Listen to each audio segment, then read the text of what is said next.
Cheers, big ears, and welcome to the Beach Travel Wine Podcast. We are your hosts, Leanne. And I'm Lyle. And we are not your usual travel influencers. No, we've decided we want to be travellers that travel under the influence. Okay, good joke? Reasonable. Well, there's plenty of more where that come from. So join us as we travel the world, one wine at a time. Hola, mi amor. Hola, Leonita. Here we are back in the seaside studio, as you would say, the spare bedroom. See? I guess the good thing about podcasting is that you can wear what you like, can't you? So, but he turned up just in his undies, and I thought that probably sounded a bit more professional if he put shorts on. I would have thought would have been more professional if you hadn't actually mentioned that. Could have done your hair, tucked your shirt in. Anyway, today we're still in Spain, and we have arrived in Tarragona. Now, Tarragona is about an hour 20 minutes south of Barcelona by the local train. Yeah, and remember we took the train and crowded on with everyone else with our suitcases. Yes. It's actually quite it was packed, but the scenery was brilliant because it really basically just travelled along the shoreline of the Mediterranean, so it was actually quite nice. So Tarragona is a port city, yeah? Yes, it is a port city. It was established by the Romans back in the 3rd century. I think it's one of the largest seaports in Spain. I read that. So because it sort of opens out there to the Mediterranean pretty easily, doesn't it? Yeah. Yeah. And do you know the population? About 133,000. So it's a decent sized city. Sure. Yeah. So when we arrived at Tarragona by train, the train station's down quite low, sort of very close to the port area, isn't it? Yes. And the main part of the town, the old town, the accommodation is up quite a steep hill. So I don't think you can walk with your 25 kilo suitcase up that hill. I mean, you probably could, but be prepared to get a taxi to your accommodation from there. Sure.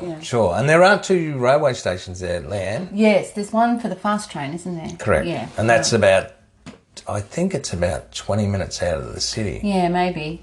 But, we were just coming from Barcelona. So just check that, because we did go back and check, didn't we, to make sure when we were leaving that the train I had to practice the Spanish in my head, remember? Yes, Leanne made me video her speaking Spanish to the gentleman behind the counter, which was, And at one stage I thought I'd lost it, and Leanne wasn't very happy. No, I wanted to show that I could speak Spanish. To the kids. To the kids, yeah, I did too. So, Tarragona, one of the reasons you wanted to go there because of the beaches. You wanted Correct. to go to beaches places. So Tarragona does have, beaches right there in town, but it also is very close to lots of other little beach places. So we were there for a week, and we just wanted to find the beach which was closest and easiest to our apartment. So the first one we went to was El Miracle, the Miracle Beach, which was far from a miracle, I have to say. I didn't like it much. I'm not trying to be negative, but it was, I don't know. There was a guy walking around who was obviously trying to take people's things, and the locals ignored him, but I was a bit frightened of him. So we left that beach and found our favourite. Yes. Yeah, so what's that one called, Lyle? Arabasada. You've been practising. Playa de Arabasada. Yeah, and that was just beautiful. Yeah, it's close to the centre of town, Arabasada Beach. It's got been awarded the Blue Flag, which is a Spanish sort of certification, which means it has purity and safety. Yeah, and it's a fairly big beach. Yeah, it's 550 metres long and 65 metres wide. So you must have researched the same thing I did, because I knew that too. I walked it out, didn't you see me placing it? Yeah. But it was it's just really a beautiful beach. Well, it has everything, doesn't it? It has nice sand. Yeah, it's golden sand. Beautiful sort of wooden walkway all along the back of it. It has like the sunbeds and the umbrellas, and it also has some of the most unusual water sport hire things you can get. There's one that sort of is like a big boat, and you hire it, and then it's got a ladder that you go up, and then you slide down the slippery dip into the water. So young people were hiring those, and families were hiring those. So you just take them out in the water a little bit. They were pretty fancy. And it also has, which I think was your favourite at the beach, was the bars. It certainly does. There was nothing. My favourite thing to do while we were in Tarragona was to go for a walk about 8 o'clock in the morning. It took us probably maybe 10 to 15 minutes to walk to the beach, and then we'd walk right to the end, and then I'd go and have a dip in the Mediterranean, and it was quite special. But after one particular swim I came back, and Leonidas chatting up one of the locals. Now, this was probably about 8:30 in the morning. He was having a lovely glass of vino tinto, red wine. And I was, like, coming from Australia, that was quite a surprise. Anyway, his name was Daniel, and he was a local, and he was a really nice guy, and he told us where all the best restaurants were to go to and where not to go to. Yeah, and we'd already been to the where not to go to. yeah. But we learnt that.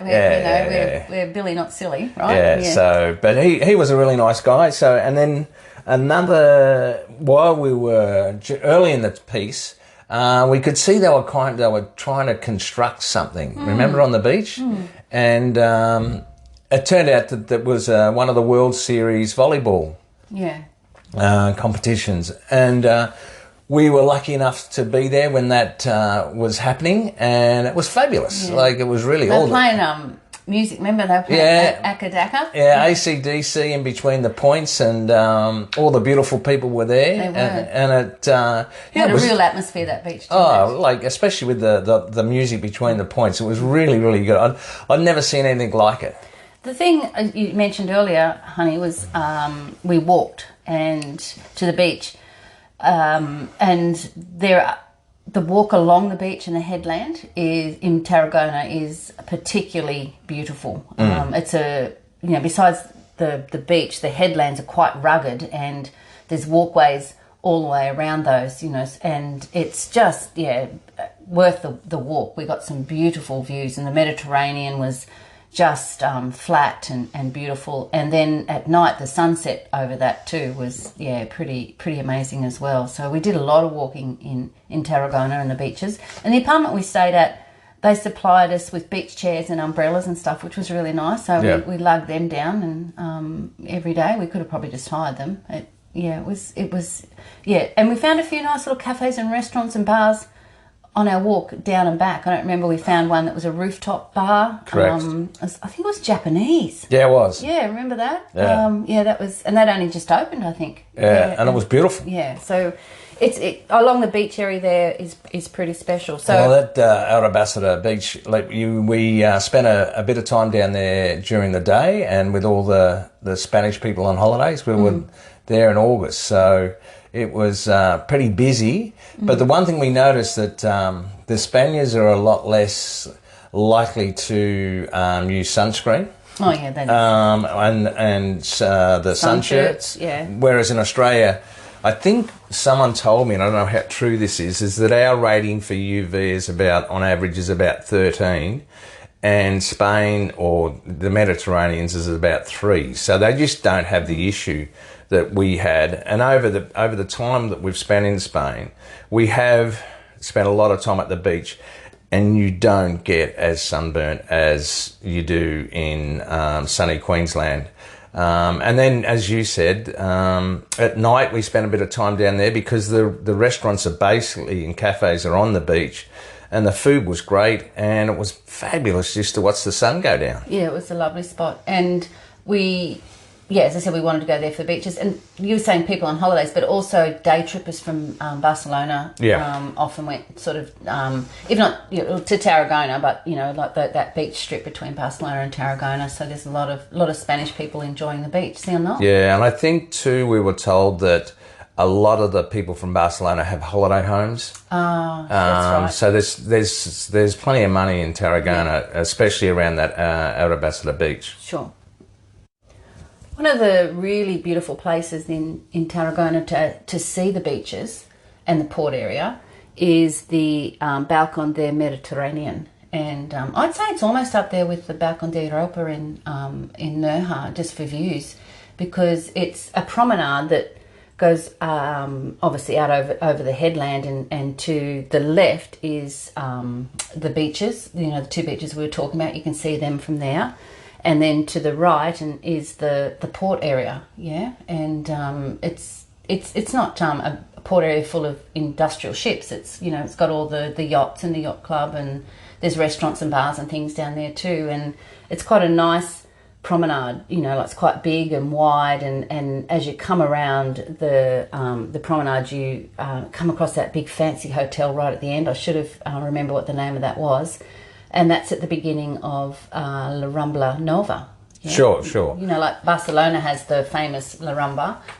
Tarragona has one as well. Obviously, it's not as long or as fancy, but it's quite beautiful. And it starts there, as I said, at the balcon area, and a lot of people gather at that balcon area because of the views and the sunsets, and it's just a really nice area. Don't forget what else you can see from there: the Roman amphitheatre.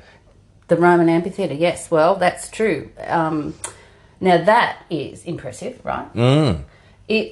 From what I remember learning is that it used to hold fights between the gladiators in the 2nd century. That's how old that is. Yep, and chariot races. Really? Yeah. But it's not one that's completely in ruin. No. It's probably one of the best. They say it's the best preserved. Yeah, and it's unique because it's on the ocean. It's on the ocean. Yeah. Yeah, they were real estate tycoons back then. Yeah, no, it's fabulous, and that's right, because they have they have a show every night. Correct. And it's they have actors in the theatre. Yeah, it's a reenactment. And they've got a big screen, and they've got lights, and the sound is amazing, and you can actually go down and sit in the amphitheatre and see that show, which, is pretty atmospheric, right? Or you can do what we did, and that's sit in the restaurant and on the promenade with the views and watch it from there and have a nice glass of vino, or not. Yeah, and surprisingly enough, which was lucky as well. The speakers that they use, you could hear them in the restaurant, so it was just like being there. Yeah, it was. Yeah, so that's the Roman theatre, and Tarragona is famous for that. Some people just go to see that. There's quite a few other Roman ruins that you probably can tell us about in the old town, maybe. Yeah, the Romans established the port there and a military base way back when. So it's probably one of the most prolific Roman ruined cities in the world. Yeah, well, the old city, which we're going to talk about, has the gates that you go in, the walls and the towers, is how you actually get into that old city. Yeah, well, the ancient city wall was built by the Romans in 300 BC. Around the years 150 to 125 BC, the wall changed substantially, growing in size, height and thickness, and going on to encompass the entire city to the port, which was 1,000 metres originally, and eventually it was 4,000 metres. So it was a pretty big deal. Yeah. And originally the Roman name for Tarragona was Tarragona. Like toga. If that's how you want to go, that's fine by me. But yeah, so it was a really, really important part. All right. Well, while we're talking about all the walls and the gates and stuff, there are some, like museum areas inside the walls, like open air museums, that you can walk around and look over the city walls and look back down over the port and everything. And there's a whole lot of information. Mostly in Spanish, but a lot of it was in English too. And they've put in walkways so you can look down over the buildings and all that sort of stuff too. So if you're into the Roman history, Tarragona is definitely a good spot to do that. So, but can we go back to La Rambla Nova. Because See. there's a couple of things that Great shoe shops. I'd like to talk about there. Yes.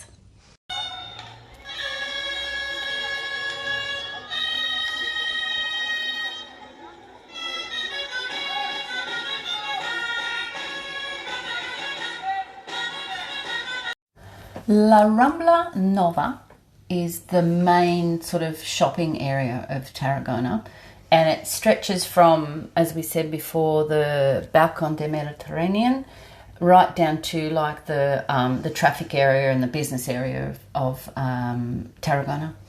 And so it's one long sort of strip, and it has has quite a lot of upmarket shops as well. It's the chain, not the chain stores, but also the brand name stores.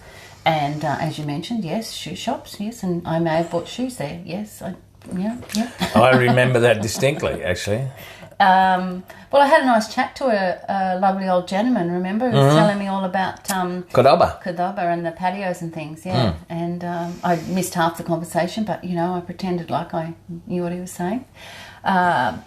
So the promenade itself, or La Rambla, is mostly beautiful tiles. It's a very impressive promenade, and it's lined with beautiful trees as well, and it's just one of those lovely places where families at night are wandering around together, just enjoying that atmosphere. It's the top part of it is pedestrian only, and just makes for a lovely atmosphere for kids on little scooters, and mum and dad sit down and kids can play. It's and really the nice. older generation on the park benches. But it's also where you can access the food market, which we just discovered, didn't we? Yeah, the market of Tarragona. We discovered that one day. It's a lovely big old building. Yeah, it's a beautiful old building, and it is a beautiful spot. I think it's not like the day we went. With the outside of the market was full of stalls. Yeah, they do that as well, don't they? Yeah. So, but I think that only happens a couple of times a week. But it's very impressive. Lots and lots of stalls. Lots of fashion, jewelry.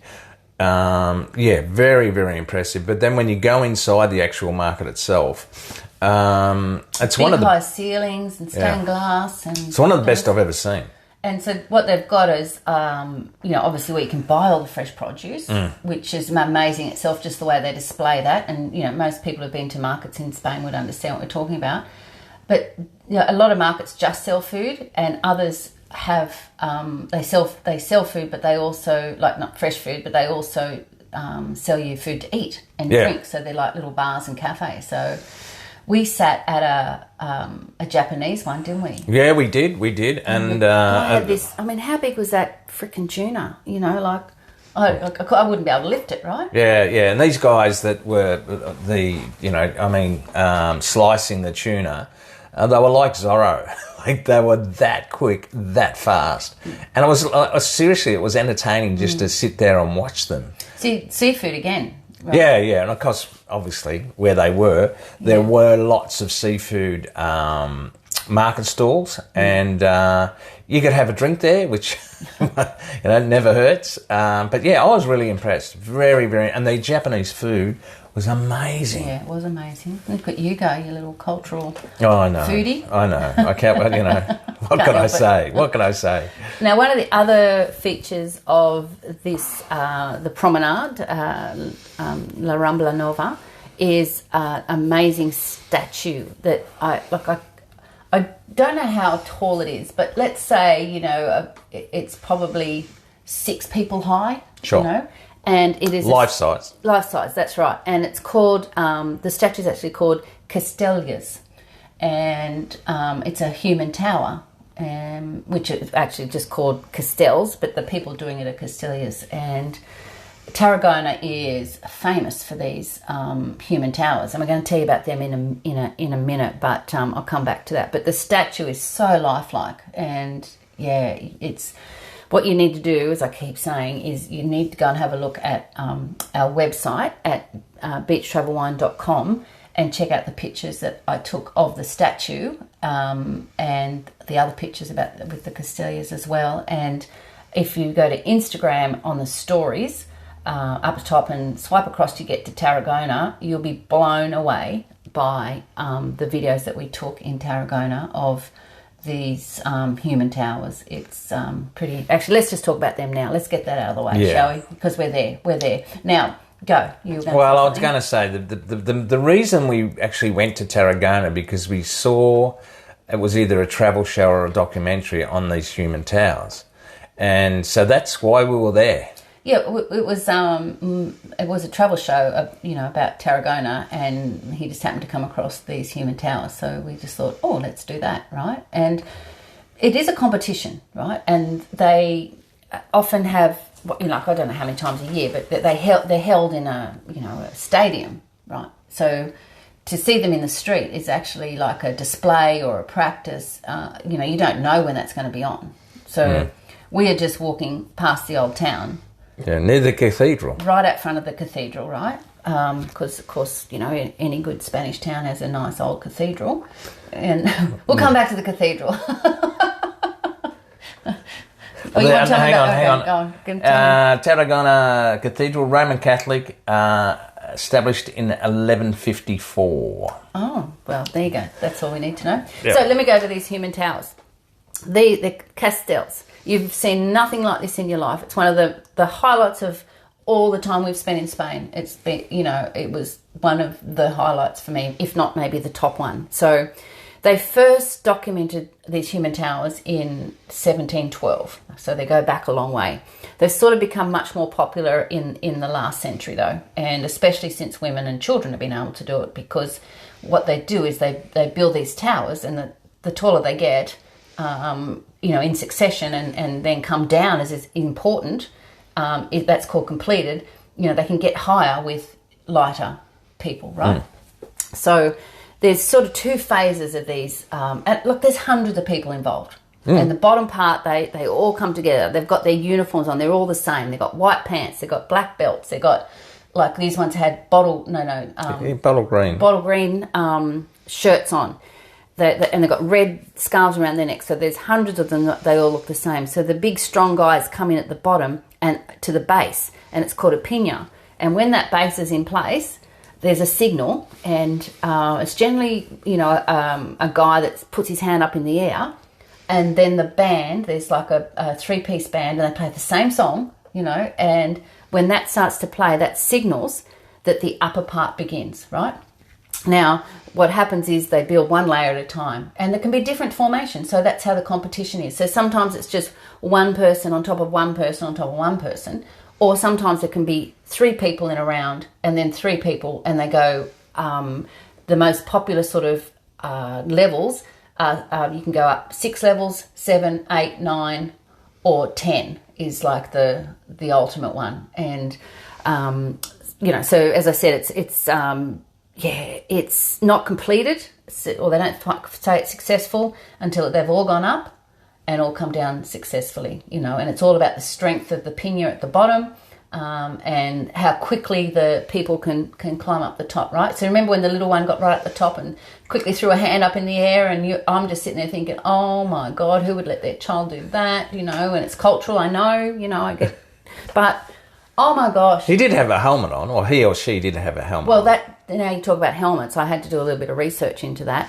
There's been 4 documented deaths from these human towers, because they're falling from like heights, but the idea of the base, because the base spreads out, I don't know, 20 metres, 30 metres, maybe. In circumference, yeah. Yeah, so if someone falls, they're there to catch. So there was 4 deaths, and there was actually a child die in 2011, so that was pretty tragic. So they made it mandatory now that they wear these special helmets, and since then there's been no deaths and no sort of brain injuries as well. So so that's a bit of a downer on that, but just the obviously the community engagement, there's so many there. There's mum and dad and a little kid all in the same uniform, they're all going to build this human tower together. So please go and have a look at this on Instagram, as I said, in the story highlights, or have a look at the photos. in on our website at beachtravelwine.com. That was freaking amazing. Yeah, it was. It was I pushed my way to the front. I am capturing You this. You did. You left me for dead. Yeah. But it was the pageantry and of it all, and the tradition is just wonderful. It's really great. After that, I was on such a high. I thought, we are in Spain, man. This is the coolest thing. Yeah. See or no? See.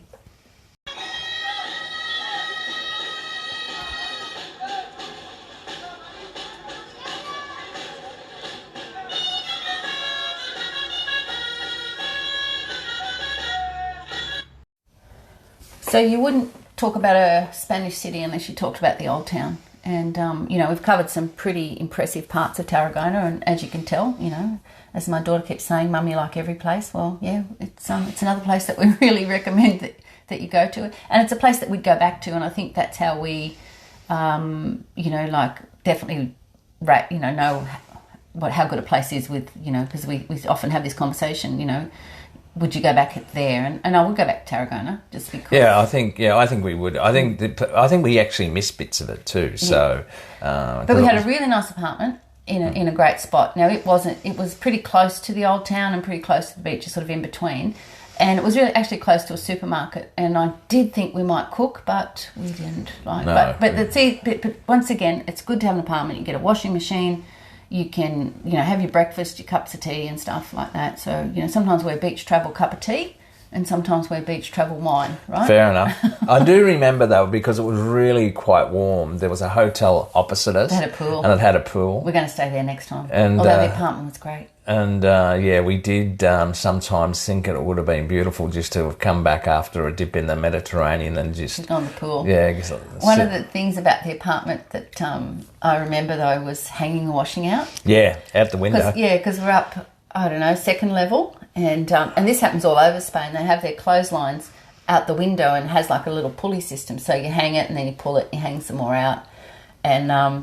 I was questioning myself as to how many items of clothing were going to end up on the ground. I think 2, but that was all. We recovered those. I'm like, someone can pick up me Grundy undies. I don't care. Dumb Aussies couldn't even work it out how to do the clothesline. Work it out, but it was there. Anyway, we got our clothes dry, didn't we? That was the main thing.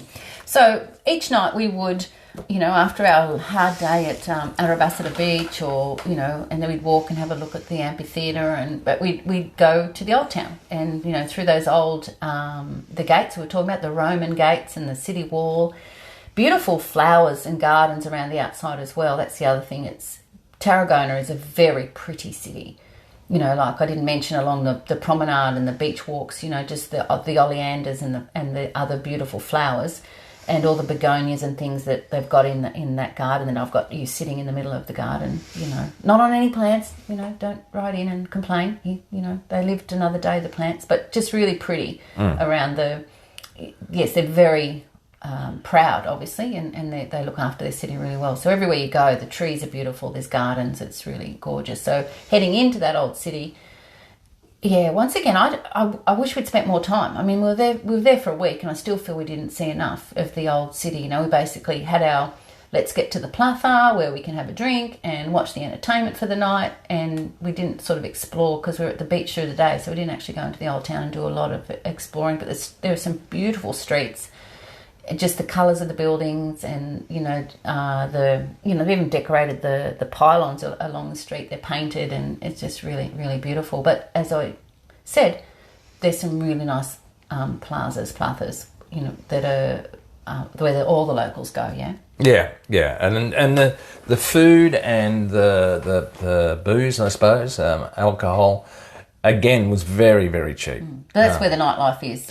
Yeah, sure. And I remember we went and we had dinner at one of the plazas, and it was a fairly large plaza, and we ordered paella, and the paella was a seafood one, and it was absolutely beautiful. I think it was about €10. But we're sitting there, and then all of a sudden, couples start coming in front of us in the square there. And they were, all of a sudden the music starts and it's swing music.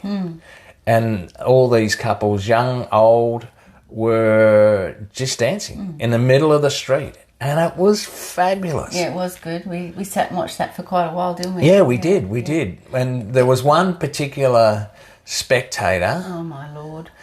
Do you want to describe him or do you want me to? Well, you have a go. Okay. He was a tall, and he was a short. He had long black hair. Wavy, shoulder-length hair. Yeah. No shirt on. No shirt. I'm not even sure whether he had shoes on. But anyway, he was Yes, he did. He did. He had dress shoes on, but no socks. Oh, okay. And he looked like a poor man's. He had pleated trousers on that was sort of like had a little cuff on the bottom. So see, I knew you should have. You noticed this stuff more than me. Yeah, like good dress pants. And oh yeah, and he's anyway, got one leg sort of tapping in time. He's standing against the wall, leaning back. Oh yeah, and he was quite self-confident, and it looked like a poor man's flamenco singer, didn't he? He just didn't have the jacket.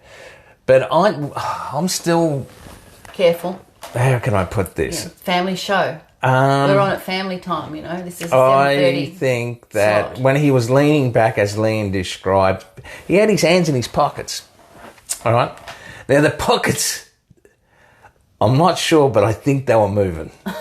So whether or not he was playing pocket beads or not, I don't know. But honestly, Leanne and I, tears were streaming down her face. Well, I was more laughing because he was just enjoying the music so much, and he was grooving, and toe tapping, and but then another night we came back, and he's in another plaza, and he's just lying up on the wall in the same outfit, So he's obviously like a local guy, and the pretty harmless enough, and but he was enjoying that swing music, wasn't he? Sure. It was quite funny, yeah. And we had some really nice mojitos in Tarragona, and it was the first time I came across the big gin and tonic glasses. I was going to say, we did a pretty good gin and tonic. Was that Hendrix, the guy recommended? Okay. But with the gin and tonic, they give you gummy bear lollies. Yeah, I'm just like, what the heck is this? Yeah. Yeah, I don't know. Maybe I don't know. Yeah.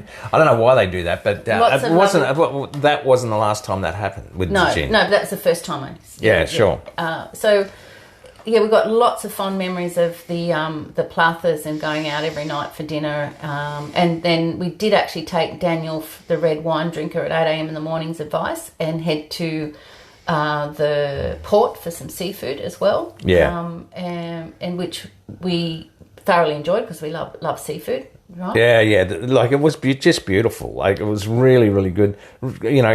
Comparably cheap. But, I mean, remember that morning we got up early one morning, and it must have been Sunday morning, I think it may have been, and we're walking along, and there's no one around. It might have been 6 o'clock in the morning. We probably 6 o'clock in the morning. Maybe a bit later. I think anyway, as we're walking along further and further towards the port area, we see a whole bunch of young adults, and what are they doing? Well, they're dancing. They were dancing, and the salsa music, and they were great. Anyway, cut a long story short, the nightclub had closed, and they still wanted to dance. So they were, the young couples were there, and it was just amazing to sit back and watch. And like, maybe in somewhere else, maybe in Australia or another country, you'd be a little bit concerned of people coming out at the end of a nightclub. But we've been to a salsa nightclub. Look at us go. Yeah, and they don't go there to drink. Oh. No, that's true. We went to one in Valencia, and well, that's a story for another day. Yeah, I was the only one that I think. Oh, sorry, not myself, but Leanne and I were the only two that were having a drink. But anyway. So, Lyle, anything else you want to talk about for Tarragona? Just the history of the place was amazing. Yeah, we probably didn't spend enough time, learning about that while we were there. My favourite place to have a drink was our Ambassador Beach. Okay, yeah. Went back down there at night too, didn't we? Yeah, I had dinner down there. It was, and as I said, watching the sun go down over the Mediterranean. Well, we watched the volleyball first. Then we did all that, so that was nice. And I think I agree, but I'm going to have to say, you've probably forgotten all about this because I haven't mentioned it. My favourite place to have a drink was Bar JB. Oh, yeah. Okay. because I'm a Jimmy Barnes fan, and I just had to go in. It said Bar JB, and it was one of those little hole in the wall. They looked at us like, we had two heads. We didn't come in here, and then it was about as big as a phone box. Yeah. And you just say hola, and then they all come around and. Well, there's probably 3 people in there, weren't they? But we had a drink. I enjoyed having a drink at Bar JB in Tarragona. See, I had forgotten, but you were very excited when you saw the sign out the front. So, as I said earlier, we do love Tarragona. I know we love everywhere we go, but we would definitely recommend you go there, especially if you're going to Barcelona, because it's easy to get to. And you can easily do some little day trips to other beach places. Yeah, there's that town Stitches. Yeah, Sitges. Sitges. Yeah. We were recommended to go there. We didn't, but apparently it's quite close to Tarragona, and apparently it's absolutely beautiful. Sure. Yeah, beautiful. That's on the list. It's a white town with the blue frames and very, very well known. Sitges. SITGES is how it's spelled. So. Yeah, and basically the thing is a compact old city, surrounding streets packed with shops, restaurants, and many gay bars and nightclubs. Yes, it's really popular amongst the gay community and also day trippers from Barcelona. Sure, yeah, and they really love it. Those people know how to have a good time. That is true. So we would go back to Tarragona, but we would stay in the hotel with the pool. Yeah. See, perfecto. We don't need apartments to cook now. We've learnt that lesson. No. Okay. Hasta luego. Hasta luego, Leonita.